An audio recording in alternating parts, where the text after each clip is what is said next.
جاری کر کے عمل درآمد شروع کر دیا۔ پیسکیو نے عوام کا جینا دشوار کر دیا۔ گرمی کی شدت میں بجلی کی غیر اعلانیہ لوڈ شیڈنگ بڑھا دی گئی۔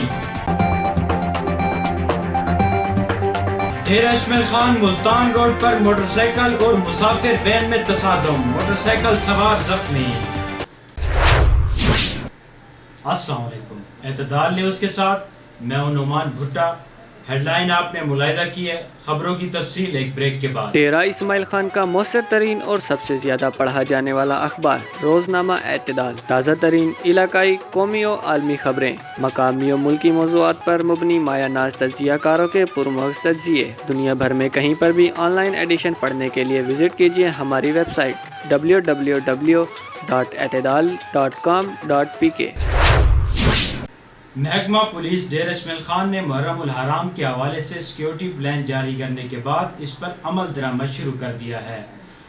ضلع بھر کے داخلی اور خارجی راستوں پر اضافی چیک پوسٹیں اور مشترکہ چوکیاں قائم کر دی ہیں، جہاں پر پولیس کی بھاری نفری تعینات کر دی گئی ہے۔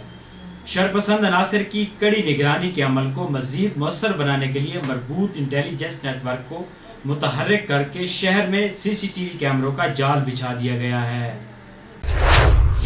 پیسکیو ڈیرہ اسماعیل خان نے عوام کا جینا دشوار کر دیا ہے۔ گرمی کی شدت میں تیزی آنے کے ساتھ بجلی کی غیر اعلانیہ لوڈ شیڈنگ میں بھی اضافہ کر دیا ہے۔ شہری علاقوں میں 14 سے 18 گھنٹے جبکہ دیہی علاقوں میں 20 سے 22 گھنٹے کی لوڈ شیڈنگ کر دی گئی ہے، جس کی وجہ سے عوام کا دن کا چین اور رات کی نیندیں اڑ گئی ہیں۔ شہریوں نے مطالبہ کیا ہے کہ حکومت فوری ایکشن لیتے ہوئے عوام کو بجلی کی بنیادی سہولت کی فراہمی کو یقینی بنائے۔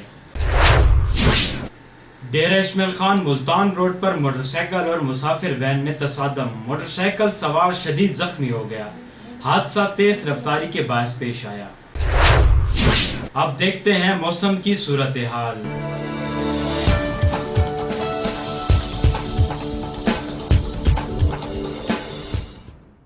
ڈیرہ اسماعیل خان میں آج زیادہ سے زیادہ درجہ حرارت 38 اور کم سے کم 32 ڈگری سینٹی گریڈ ریکارڈ کیا گیا۔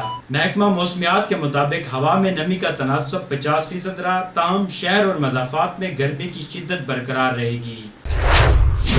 یہ تھی آج کی اہم خبریں۔ مزید 24 گھنٹے دنیا بھر اور علاقائی خبروں کے لیے دیکھتے رہیے www.اعتدال.com.pk۔